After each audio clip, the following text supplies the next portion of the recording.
পড়াশোনার বলেন না, ভালো লাগে না, করতে হয়। তো আমি তো কর্মজীবী, আমি তো বেকার না। শিক্ষামন্ত্রী আমাকে এইটুকু মাফ করতে পারে। আপনার আমাকে দেখে কি মনে হয়? অবভিয়াসলি আমি ফিট। 20 সাল থেকে জিমে যাই। আমি টেনে টুনে পাস করতে পারলে এনাফ। একটা সার্টিফিকেট থাকবে যে আমি অনার্স কমপ্লিট করছি, মাস্টার্স কমপ্লিট করছি, এই তো।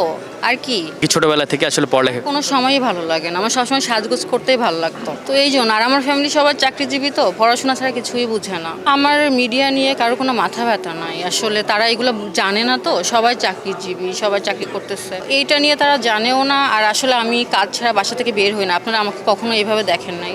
তো এই তো, আসলে আমি পড়াশোনা, আমার জিম, আমার শ্যুট থাকলে শ্যুট, দেন এই যে আজকে মেলা আসছে, তাও এক ফ্রেন্ডের সাথে। আমার জীবনে কোনো আক্ষেপ নাই, কেন জানেন? আমার অনেক কাজিনস আছে, তো আমার কাজ না থাকলে ওই যে গ্রুপে কথা বলি এবং জিমে যাই। জিমে গেলে আমার 3 ঘন্টা এমনি চলে যায়। তারপর তো পড়াশোনার বলেন না, ভালো লাগে না, করতে হয়।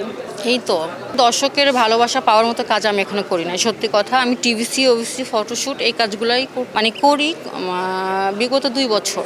আর আমি থিয়েটারে আমি আসলে অভিনয় অত ভালো পারি না, এবং কথা বলারও বিষয় আছে। থিয়েটার হচ্ছে একটা প্যাকেজ, আপনার বডি থেকে, কথা বলা থেকে, অ্যাক্টিং থেকে সব কিছু একটা প্রপারভাবে শেখা যায়। তো এই থিয়েটার করছি, এইগুলা নিয়েই আসলে। যেহেতু বাংলাদেশের এখন সব কিছুই ডেভেলপ হচ্ছে, নাটক ইন্ডাস্ট্রি, সিনেমা ইন্ডাস্ট্রি সব কিছুই, সেক্ষেত্রে আসলে সাকিব খানকে নিয়ে যদি একটু জানতে চাই ব্যক্তিগতভাবে, আপনার ব্যক্তিগতভাবে, সেটা হচ্ছিল 5-7 বছর আগেও সাকিব খান একরকম ছিল, এখন অনেক পরিবর্তন হয়েছে। তার এই পরিবর্তনের জার্নিটা কিভাবে দেখছেন? তার লুকগুলো কেমন লাগে আপনার? আসলে আমি 10 বছর আগে যেমন ছিলাম, এখন রিভানা তেমন নাই। তো আফরিনশো অনেক ভালো ভাইয়া, তারপর আমাদের সিয়াম ভাই অনেক ভালো, তারপর আমাদের শুভ ভাইয়ার মুভি আমি দেখি নাই। তো ভাইয়াকে আমি দেখছি, আমার অনেক পছন্দের। কিন্তু মুভি আসলে আমি দেখি নাই, শুভ ভাইয়ের মুভি আমি দেখি নাই। আর ভাইয়া মনে হয় অনেকদিন মুভি করতেছে না। কার অভিনয়টা আপনার বেশি ভালো লাগে? আফরান ঈশ্বর ভাইয়ের মুভি অনেক ভালো লাগে আমার, চঞ্চল ভাইয়ের অ্যাক্টিং অনেক ভালো লাগে, চঞ্চল ভাইয়ের ফ্যান আমি। আপনার আমাকে দেখে কি মনে হয়? অবভিয়াসলি আমি ফিট। 20 সাল থেকে জিমে যাই।